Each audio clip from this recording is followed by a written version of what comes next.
Assalamualaikum warahmatullahi wabarakatuh. Saya Novianda Adiningrum Cahyono Putri, NIM 19511241046. Pada kesempatan kali ini, saya akan mempresentasikan jurnal yang berjudul Aflatoxin Implication on Health yang ditulis oleh Usape Sarma, Pritida J. Betaria, Pramila Devi, dan Anupam Pharma. Pendahuluan.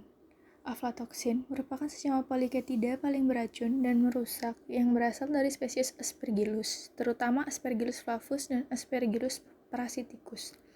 Aflatoksin menyerang tanaman seperti jagung, padi, kacang-kacangan, rempah, sayuran, buah-buahan, dan biji kapas. Dan terdapat beberapa jenis aflatoksin, yaitu aflatoksin B1, B2, G1, G2, M1, dan lain sebagainya. Aflatoksin bersifat karsinogenik, teratogenik, dan mutagenik. Produsen aflatoksin. Spesies Aspergillus ialah sumber utama aflatoksin dalam lingkungan. Spesies ini ada di mana-mana dan universal. Keragaman ekologi, biologis, dan metabolik yang tinggi dari spesies Aspergillus menyebabkan eksplorasi metabolit sekunder di antara spesies ini. Penelitian terbaru menunjukkan bahwa 20 spesies Aspergillus mampu menghasilkan aflatoksin. 3 bagian dari genus Aspergillus yang mensekresikan aflatoksin ialah bagian Flavi, Nidulantes, dan Ochraceurosaceae. Kontaminasi aflatoksin dalam tanaman pangan dan makanan.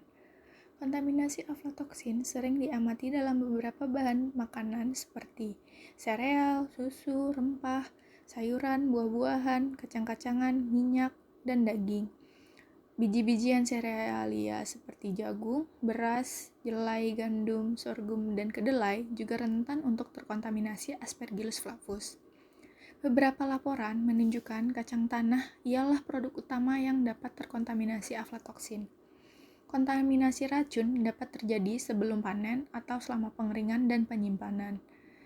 Mengkonsumsi makanan yang terkontaminasi aflatoksin dapat menyebabkan kanker, kekurangan gizi, menyebabkan morbiditas, dan bahkan mortalitas. Berikut merupakan gambar kacang yang terkontaminasi aflatoksin. Batas aflatoksin yang diperbolehkan dalam tanaman pangan dan makanan.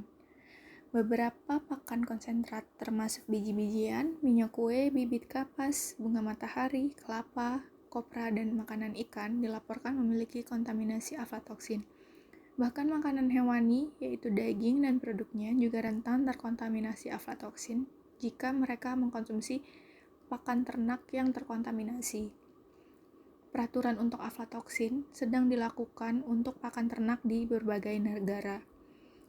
Batas yang diperbolehkan untuk aflatoksin dalam pakan ternak yaitu kisaran 0-50 ppb dengan rata-rata 20 ppb. Namun, di negara berkembang, 25-50% menunjukkan lebih dari 20 ppb aflatoksin. Kisaran yang diamati adalah 100-1000 ppb. Batas permeabel untuk aflatoksin ialah 4-20 ppb untuk pakan dan produk makanan berdasarkan ketentuan WTO. Batas aflatoksin yang diperbolehkan di berbagai negara.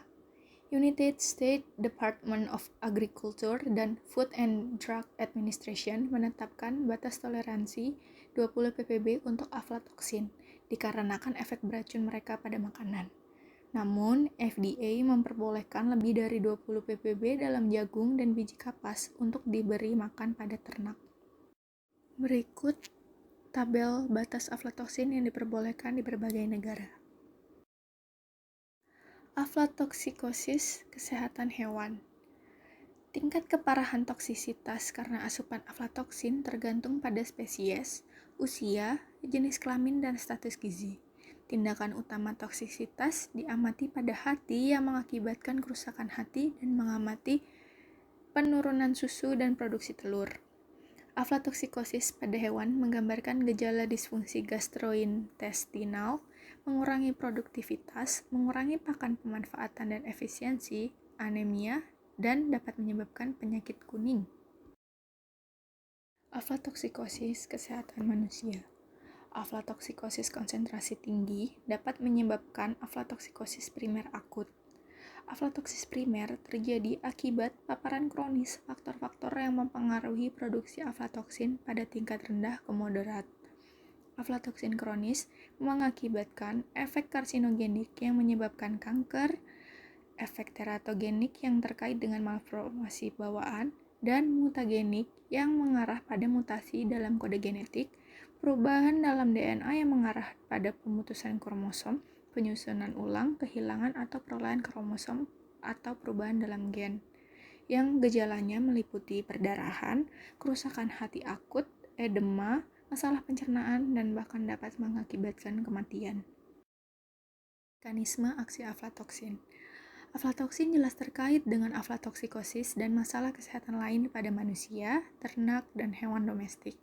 Semua jenis aflatoksin bersifat lipolitik di alam dan mudah diserap di seluruh membran sel dari bagian yang terpapar seperti saluran pencernaan, saluran pernapasan, dan masuk ke dalam aliran darah, kemudian menyebar ke berbagai jaringan dan ke hati. Mereka dimetabolisme di hati untuk reaktif epoksida menengah atau terhidroksilasi menjadi aflatoksin M1 yang kurang beracun. Pada manusia dan hewan yang rentan, aflatoksin ini dapat mengakibatkan hepatokarsinogenesis. Aflatoksin diketahui mengikat dan mengganggu enzim dan substrat yang diperlukan dalam inisiasi, transkripsi, dan proses terjemahan yang terlibat dalam sintesis protein dengan membentuk tambahan DNA, RNA, dan protein. Faktor yang mempengaruhi produksi atau kondisi aflatoksin untuk produksi aflatoksin. Aspergillus flavus memiliki fitur unik sintesis berbagai senyawa struktural dan fungsional di bawah kondisi pertumbuhan yang berbeda, yang termasuk media budaya, suplai nutrisi, dan kondisi geografis seperti temperatur, kelembapan, komposisi substrat, keasaman, waktu inkubasi, oksigen, dan lain-lain. Faktor-faktor ini berperan dalam sintesis berbagai poliketida. Beberapa spesies Aspergillus secara umum menghasilkan aflatoksin pada suhu optimum sekitar 25-32 derajat dan kadar air di atas 12-16% dengan kelembapan relatif 85%. Aflatoksin genomik.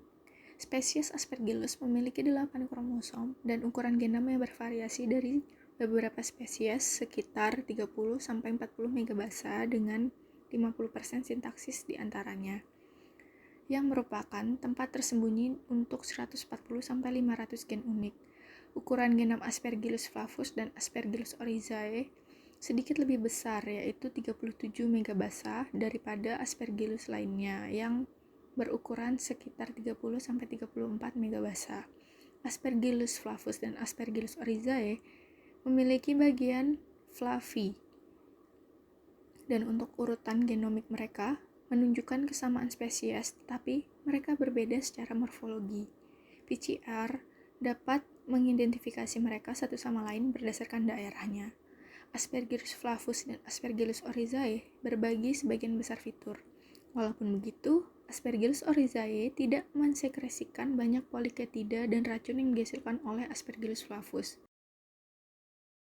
Variabilitas molekul dalam enzim PKS, atoxigenicity, dan aflatoxigenicity.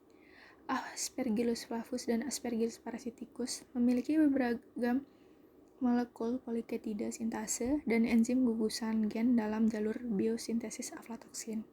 Di dalam isolat Aspergillus flavus teridentifikasi atoksigenitas, yang dimana ia mengisolasi mekanisme biosintetik poliketida.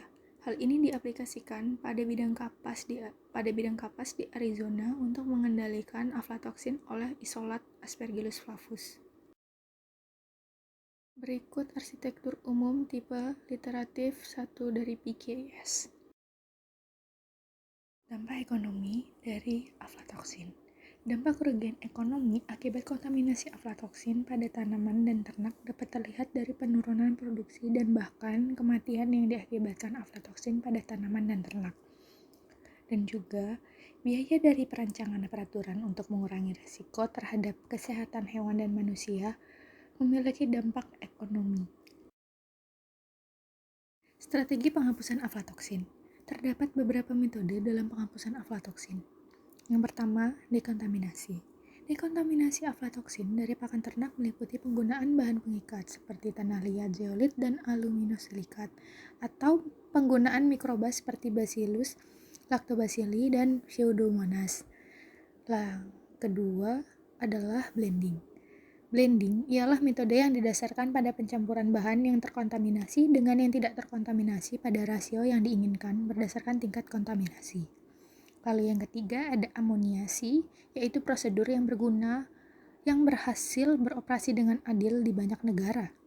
Lalu selanjutnya ialah metode absorpsi sederhana menggunakan mikroba mati. Dan yang terakhir ialah metode enzimatik seperti penggunaan kitinase. Tapi metode ini tidaklah ekonomis. Dan yang terakhir ada kesimpulan. Kesimpulan dari jurnal ini ialah kontrol lingkungan, spora, Aspergillus, dan Conidia diperlukan untuk menghindari alergi dan infeksi yang rumit akibat spora jamur, terutama spora Aspergillus. Aspergillus flavus dan Aspergillus parasiticus adalah dua spesies utama produsen aflatoksin yang mencemari berbagai tanaman penting secara ekonomi di seluruh dunia. Aflatoksin termasuk tantangan yang berat untuk kehidupan yang berkualitas. Novel dan metode yang terjangkau diperlukan untuk mendeteksi Aspergillus yang penting secara agrikultur dalam tanaman dan pakan pertanian. Pemahaman yang lebih baik dan wawasan mekanisme biologis jamur ini akan memberikan metode kontrol dan manajemen aflatoksin. Hal ini juga akan membantu eksplorasi baru poliketida. Sekian presentasi saya mengenai jurnal yang berjudul Aflatoxin Implication on Health yang ditulis oleh Usape Sarma, Pritida J. Betaria, Pramila Devi, dan Anupam Farm. Terima kasih telah mendengarkan. Semoga ilmunya bermanfaat bagi kita semua. Wassalamualaikum warahmatullahi wabarakatuh. Sekian presentasi saya mengenai jurnal yang berjudul Aflatoxin Implication on Health yang ditulis oleh Usape Sarma, Pritida J. Betaria, Pramila Devi, dan Anupam Farm. Terima kasih telah mendengarkan. Semoga ilmunya bermanfaat bagi kita semua. Wassalamualaikum warahmatullahi wabarakatuh.